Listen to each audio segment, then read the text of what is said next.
Hi friends, welcome back to my channel. Friends, मैं आज आपसे बात करने वाला हूँ थोड़ी सी। मुझे लग रहा था कि मुझे आपके साथ बात करनी भी चाहिए और काफ़ी बुरा समय चल रहा है और बुरा समय है भी क्योंकि इतनी गंभीर बीमारी हमारे सामने है। हम उससे लड़ रहे हैं, जूझ रहे हैं। हमारा देश पूरा इससे प्रभावित है। एक महामारी, एक लहर हमारे यहाँ पर आ चुकी है, दूसरी लहर कह सकते हैं, क्योंकि कोरोना वायरस जब पिछले साल आया था तो उस टाइम भी डर था, भय था। लेकिन कुछ समय की सावधानी के बाद ये लगभग हमारा जो है कुछ समय के लिए चला गया था।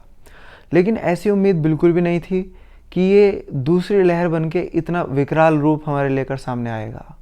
दोस्तों, इस टाइम हॉस्पिटल्स की अगर बात की जाए तो पैर रखने की भी जगह नहीं है। जहाँ तक हम लोग सोशल मीडिया की बात कर रहे हैं, हर जगह केवल वीडियोस, ऑक्सीजन लेवल इतना कम हो रहा है, सिलेंडर नहीं मिल रहे हैं या बेड नहीं मिल रहे हैं। इतनी सारी परेशानियां हैं कि मैं आपको बता नहीं सकता। दोस्तों, बस इस बीमारी से तो हम ईश्वर से प्रार्थना कर सकते हैं कि हे प्रभु, हमें जो है इस मुक्ति दिलाइए और इस भयंकर बीमारी से हम ठीक हो सकें। और इसके अलावा सबसे बड़ी है कि जब भी कोई बीमारी आती है या कोई भी चीज़ आती है तो हमें इधर उधर भाग के ना करके कुछ भी, हमें सावधानी से और दिमाग से काम लेना चाहिए। दिमाग से काम लेने का मतलब है हमें धैर्य रखना चाहिए। धैर्य रखने का मतलब ये नहीं है कि हम हाथ पे हाथ रख के बैठ जाएं। नहीं, सावधानी रखो, सतर्कता रखो और अपने परिवार का तो आपको ध्यान रखना ही चाहिए। क्योंकि जब आप चले जाते हैं कहीं बाहर अपने घर से, तो ऐसा क्या पैमाना है कि आप घर पर कोरोना नहीं लेकर आ रहे हैं। ये सिर्फ हमारी लापरवाही है कि हम ज़रा ज़रा सी बात पे घर से बाहर निकल जाते हैं, बिल्कुल सावधानी नहीं बरत रहे हैं।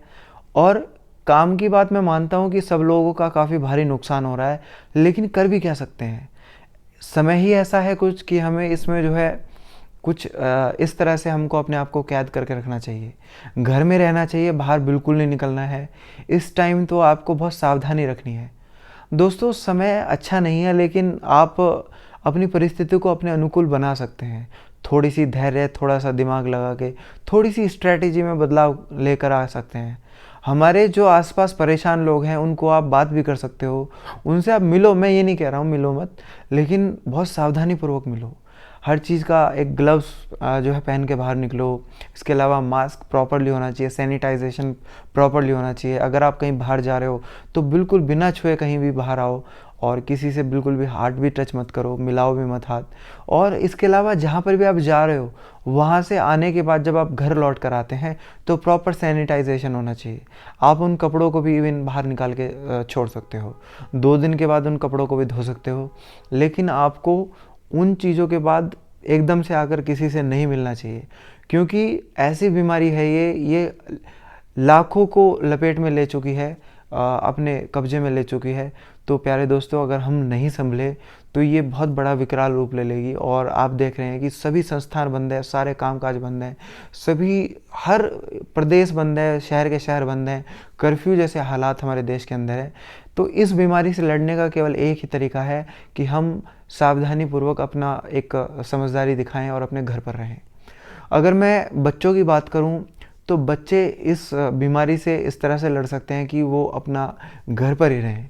क्योंकि आपको कोई भी ऐसा कोई बिगड़ा नहीं है कि आप बाहर जाएं। कुछ समय के लिए थोड़ा सा बाहर की चीज़ों से बंद कर दें, या कोई भी चीज़ की ज़रूरत हो आपको तो बहुत ही उसको अभी जो है एडजस्ट करें, लेकिन बाहर जाने की कोशिश ना करें। अगर स्टूडेंट्स की मैं बात करूं तो ये समय वो तो कुछ भी नहीं, वैसा नहीं कर सकते कि वो बाहर जाकर अपने किसी की मदद करें। वो लोग अपने घर पर रहकर पढ़ाई कर सकते हैं, अपना रूटीन मेंटेन कर सकते हैं। और इवन अपने आप को इस तरह से व्यवस्थित कीजिए, अपना टाइम टेबल इस तरह से मेंटेन कीजिए कि आपको एक पल भी समय न मिले। सुबह उठकर अपना टाइम से जो है आप कोई भी अपना रूटीन फॉलो कर सकते हैं। आप अगर देर से उठने वाले हैं तो देर से उठिए, देर से सोने वाले हैं तो देर से सोइए, लेकिन एक प्रॉपर रूटीन आप फॉलो कर सकते हैं। रूटीन का मतलब ये है कि अगर आप रूटीन में रहते हैं तो बोरियत आपको नहीं आती। अगर बोरियत आप दूर कर लेंगे तो वो केवल रूटीन से संभव है। अपना एक निश्चित टाइम टेबल बनाइए। ऐसा नहीं है कि आपको जो है तोते की तरह बैठ के पढ़ना ही है या वो काम करना ही है, लेकिन एक शेड्यूल मेंटेन में चलिए कि अगर आपको किसी टाइम पढ़ने का मन है तो आप पढ़िए, खेलने का टाइम है तो घर के अंदर ही कुछ भी खेलिए, एक्सरसाइज प्राणायाम करने का मन है तो एक्सरसाइज प्राणायाम कीजिए, लेकिन अपने टाइम को इधर उधर मत गवाइए। सबसे बड़ी समस्या तो उन लोगों के लिए जो एक एक कमरे में रहते हैं। जो लोग जिनके पास संसाधनों की कमी नहीं है वो लोग तो अपना समय व्यतीत कर लेते हैं। तो ऐसी गंभीर बीमारियां बहुत पहले भी आई हैं और विदेश में भी ऐसी ऐसी महामारी आई हैं। तो मैं तो आपसे बस यही कहूँगा कि आप अपना एक निश्चित रूटीन बनाएं और उसको बहुत अच्छे से उसको फॉलो करें। कोई बात नहीं, अगर आप 1 घंटा उस काम को नहीं कर पा रहे तो कोई बात नहीं, थोड़ा बहुत कीजिए, लेकिन एक रूटीन से चलिए। वहीं अगर बड़ों की बात की जाए तो बड़े जो होते हैं घर में, जो भी बड़े हैं या 30 प्लस लोग हैं, वो लोग अपना एक निश्चित रूटीन वो भी ऐसे बना सकते हैं कि बहुत रेयर केस में अगर किसी की मदद करनी है तो आप फ़ोन के माध्यम से करें। कोशिश करें कि आपको कोई भी ऐसा माध्यम बाहर जाने का ना फॉलो करना पड़े और घर के अंदर ही आप रहें तो ही अच्छा है, क्योंकि ये बीमारी आपको बताकर नहीं आती, किसी को भी कहीं भी आ सकती है। क्योंकि कोरोना वायरस ऐसा वायरस है जो हमारे सीधे इम्यूनिटी को प्रभावित करता है। इम्यूनिटी हमारी अगर कमज़ोर होगी तो वो जल्दी से अटैक कर लेती है और हमारा पूरा सिस्टम डैमेज हो जाता है। हमें बुखार, उल्टी, गला पकड़ना या जो है हमें जो है जी मिचलाने लगता है या हम जो है बेचैन हो जाते हैं। तो इस तरह के कुछ इसके सिम्टम्स होते हैं। तो प्यारे दोस्तों, कोविड या कोरोना से बचने का केवल यही साधन है कि अपने घर पर रहें, अपने परिवार के संग रहें, कुछ समय के लिए सारी एक्टिविटीज़ को थोड़ा डिले करें और एक निश्चित रूटीन में अपना होकर शामिल हो। अगर किसी की मदद की बात है, करिए, आप अपने रिलेटिव की मदद कीजिए, तो कोशिश कीजिए कि फ़ोन से आप उसको कर पाएँ। वहाँ जाकर ना करना पड़े ऐसा कोशिश करो तो ही अच्छा है, क्योंकि ये समय बड़ा क्रूशियल है। अगर आप इस टाइम बच जाएंगे तो शायद ज़िंदे रह जाएंगे, क्योंकि ये बीमारी ये नहीं पता कि किसको लपेट में ले रही है, किसको नहीं ले रही है। और शमशान घाट में देखिए आप कैसे कैसे वीडियोस वायरल हो रही हैं कि हर जगह जो है कितने कितने जो है अंतिम संस्कार चल रहे हैं। तो बड़ा देखकर उनको मुझे तो बड़ा डर लगा। तो मुझे लगा कि नहीं, आपसे बात करनी चाहिए एक बार और इस बारे में आपको थोड़ा बताना चाहिए। और अगर प्यारे दोस्तों इम्यूनिटी की बात है तो आप जो है एक निश्चित रूटीन करें, एक्सरसाइज, योगा, प्राणायाम करें और कोई छोटा मोटा गेम भी खेल सकते हैं, अपने घर पर रहें और एक नॉर्मल प्रॉपर अपना डाइट लें घर पर और कोई भी बाहर की चीज़ों को आप प्रयोग ना करें। लिक्विड ज़्यादा ले सकते हैं, प्राणायाम ज़्यादा करें, इम्यूनिटी के लिए आप उस तरह से काम कर सकते हैं। तो दोस्तों ये समय है तो अच्छा नहीं, लेकिन हमें इसको मिलकर लड़ना होगा। तो इम्यूनिटी की अगर बात की जाए तो सुबह उठकर आप जो है कोई भी काढ़े का प्रयोग करें, गिलोय का प्रयोग आप कर सकते हैं, इसमें बहुत लाभकारी साबित होगा। गिलोय चिरायता भी आप ले सकते हैं, चिरायता इस बीमारी में बहुत अच्छे से काम करता है। और आंवला भी ले सकते हैं आप, लेकिन गिलोय या गिलोय चिरायता एक साथ अगर मिल जाए तो बहुत अच्छी बात है। तो बड़े जो होते हैं हमारे जो एल्डर्स हैं वो दो चम्मच आप इसका प्रयोग करें और 2 चम्मच जो है ये लें और 2 चम्मच पानी लें। जो छोटे बच्चे हैं उनको 1-1, 1.5 चम्मच जो आप उसको दे सकते हैं, या बड़े लोग जो है 4 चम्मच भी ले सकते हैं और छोटे बच्चों को 2 चम्मच आप जो है दे सकते हैं। तो इस तरह से आप इसको रूटीन फॉलो करें। सुबह उठकर आप गर्म पानी का प्रयोग कर सकते हैं या एक निश्चित काढ़ा भी हमारे घर में बन सकता है। जैसे आप जो हमारी साबुत धनिया होता है उसको आप ले लीजिए। अगर आप सबसे पहले 1.5 गिलास पानी लीजिए, फिर उसके अंदर जो है आप उसको बॉईल करने के लिए डाल दीजिए एक उसमें जो है फ्राई पैन में, और उसके अंदर 1 चम्मच जो है साबुत धनिया डालिए, थोड़ा सा जीरा भी उसमें डालिए, थोड़ी तुलसी उसमें डालिए 4-5 पत्ते, और उसमें 2-3 पीस जो है लौंग के भी डालिए और 2-3 काली मिर्च भी डालिए। और इसके अलावा और भी इलायची वगैरह भी आप उसमें डाल सकते हैं और दालचीनी भी उसमें आप प्रयोग कर सकते हैं। तो इस चीज़ को आप थोड़ा बॉईल करना शुरू करिए और जब वो 1.5 गिलास से 1 या सवा गिलास रह जाए तो आप उसको बढ़िया क्रश करके उसको बॉईल कीजिए। जब वो 1-1.5 गिलास रह जाए तो 1 सवा गिलास रह जाए, थोड़ा सा मतलब बॉईल होकर उड़ जाए, तो आप उसको उतार लीजिए और उसको बॉईल करके रोज़ सुबह शाम लीजिए। ये बुखार की समस्या में विशेष काम करता है, क्योंकि हमारी इम्यूनिटी को भी बढ़ाता है और हमारे अंदर जो ब्लड का फिल्ट्रेशन होता है उसको बहुत अच्छा करता है। तो आप इस काढ़े का प्रयोग भी आप कर सकते हैं। इसके अलावा गिलोय और एलोवेरा वगैरह भी आप यूज़ करें, कोई प्रॉब्लम नहीं है। और सबसे ज़्यादा प्राणायाम की अगर मैं बात करूं तो सूर्यभेदी प्राणायाम आप कर सकते हैं और महायोग क्रिया का प्रयोग आप इसमें कर सकते हैं। फर्स्ट जो है प्रैक्टिस 2 अभ्यास है इसके, दोनों आप कर सकते हैं। इसके अलावा आप कपालभाति का प्रयोग आप इसमें कर सकते हैं। सूर्यभेदी आपका इसमें हो चुका है, बाह्य प्राणायाम आप इसमें कर सकते हैं। और इसके अलावा आप जो है तीनों बंदों के साथ क्रिया को कर सकते हैं। तो ऐसे कई सूर्य नमस्कार के आप कई राउंड कर सकते हैं, 4 से 5 राउंड, 5 राउंड लगभग आप सूर्य नमस्कार के करें प्रॉपर विधि के साथ। और इसके अलावा कुछ आसन हैं आप उनको भी कर सकते हैं, जैसे जो है गोमुख आसन है या नौकासन है या धनुरासन है या भुजंगासन है या धनुरासन हो गया, या फिर आप उसमें जो है बैठने वाले जो है अर्ध मत्स्येंद्रासन कर सकते हैं। खड़े होने वाले में अगर बात करें तो जो है ईगल पोस्चर कर सकते हैं, गरुड़ासन। और इसके अलावा एक और भी कई अन्य अभ्यास हैं जो आप उनको कर सकते हैं। तो दोस्तों अभ्यास बहुत सारे हैं, अगर आपको कोई भी दिक्कत हो आप मुझे कमेंट कीजिए, मैं आपकी पूरी मदद करूँगा। घर पे रहिए और एक निश्चित शेड्यूल बनाइए। स्टूडेंट भी अपना अच्छे से पढ़ाई करें, और बाहर आप नहीं जा पा रहे हैं, स्कूल बंद हैं, तो आप अपने घर पर ही बैठकर पढ़िए, कोई प्रॉब्लम नहीं है। सेल्फ स्टडी भी बहुत अच्छा काम करती है। वहीं बड़े लोग भी अपना किसी काम में बिज़ी रह सकते हैं, वो अपने घर में नॉवल पढ़ सकते हैं या और भी बहुत सारे काम ऐसे होते हैं। ऐसी गंभीर बीमारियां पहले भी आई हैं, तो आपको बिल्कुल भी घबराने की ज़रूरत नहीं है। हाँ, गंभीर रूप है, बीमारी बहुत ख़तरनाक है, लेकिन इसको हमें समझदारी से काम लेना होगा, तभी ये हमारे कंट्रोल में आ सकती है। तो दोस्तों अगर आपको कोई भी समस्या हो तो आप मुझे कांटेक्ट कर सकते हैं, तो मैं आपके साथ जुड़ता रहूँगा।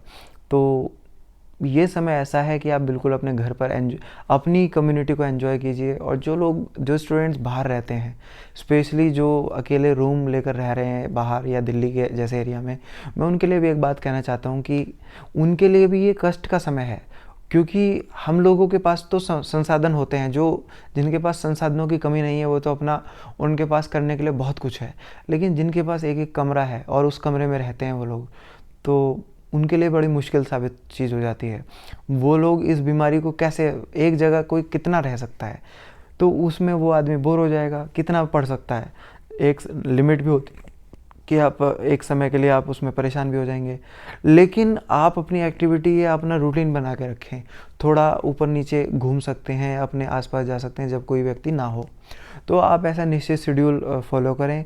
और इस टाइम बस आप अपने कमरे में रहकर एक निश्चित शेड्यूल के साथ ही अपना काम करें।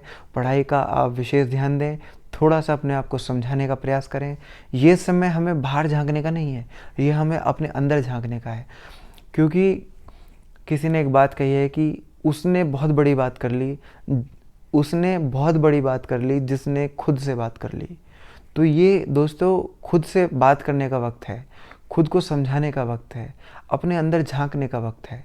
तो हम अपनी ज़िंदगी में बाहर की चीज़ों में मस्त रहते हैं, लेकिन कभी हमने अपने से बात नहीं की।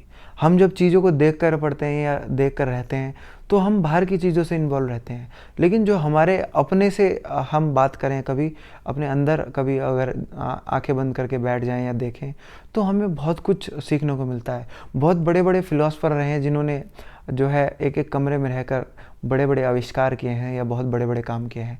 तो दोस्तों मैं आपसे यही कहना चाहूँगा कि जो है आप भी अपने आप को एक निश्चित घर में ही रखें और अपने आप को जो है समझा के रखें और अनुशासन में रहें और अपने आप से जो है बोर ना हो, अपने काम में, एक्टिविटी में बने। स्पेशली मैं स्टूडेंटों से बात कर रहा हूँ, तो स्टूडेंट बिल्कुल भी बोर ना हो। ये समय ज़रूर कष्ट का है, बड़े संकट का है, लेकिन हमें ही मिलकर इसको लड़ना होगा।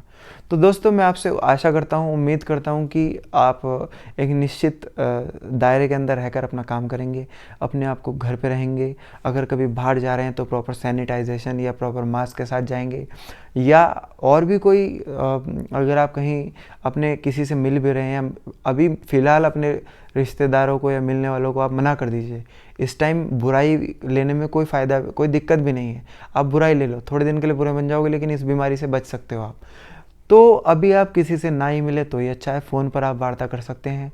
तो यही वो समय है जब हमें बुद्धिमत्ता से काम लेना है, समझदारी से काम लेना है। अच्छा नागरिक की ज़िम्मेदारी वही होती है जो बुरे समय में समझदारी से काम ले, और अच्छी देश सेवा यही होगी कि हम अपने घर पर रहें और अपना बचाव करें। कम से कम अपने परिवार का ध्यान दें, और हमारे आसपास हमें सबको समझाना है कि आप बहुत सतर्कता से रहें। कोरोना वायरस कोई आसान चीज़ नहीं है। ये एपी में नहीं चलता, जीपी में चलता है। 1 से 3 को, 3 से 5 को नहीं होता, 1 से 10 को, 10 से 100 को, 100 से 1000 को, ये ऐसी रेशियो में चलता है। तो आपसे मेरा रिक्वेस्ट यही है कि बस थोड़ा सा ध्यान दीजिए। इसके बहुत बड़े परिणाम हमें देखने को मिल सकते हैं, अन्यथा तो भारी नुकसान हो सकता है और जान भी गंवानी पड़ सकती है। तो दोस्तों, आप संभल जाइए। मैं आपसे बस यही कहना चाहूँगा, और मैं आपसे धीरे धीरे ऐसे ही बात करता रहूँगा। आप अपने आप को मोटिवेटेड रखें, समझदारी से काम करें और बच कर रहें, समझदारी से अपने घर पे बच के रहें। कोरोना वायरस बस हमें एक सीख दे के जाएगा, तो हमें इस समझदारी से ही काम करना है। तो दोस्तों, मैं आपसे विदा लेता हूँ। आप अपने आप को बचा के रखिए। मिलता हूँ किसी वीडियो में, तब तक के लिए बाय बाय, गुड बाय, जय हिंद, जय भारत।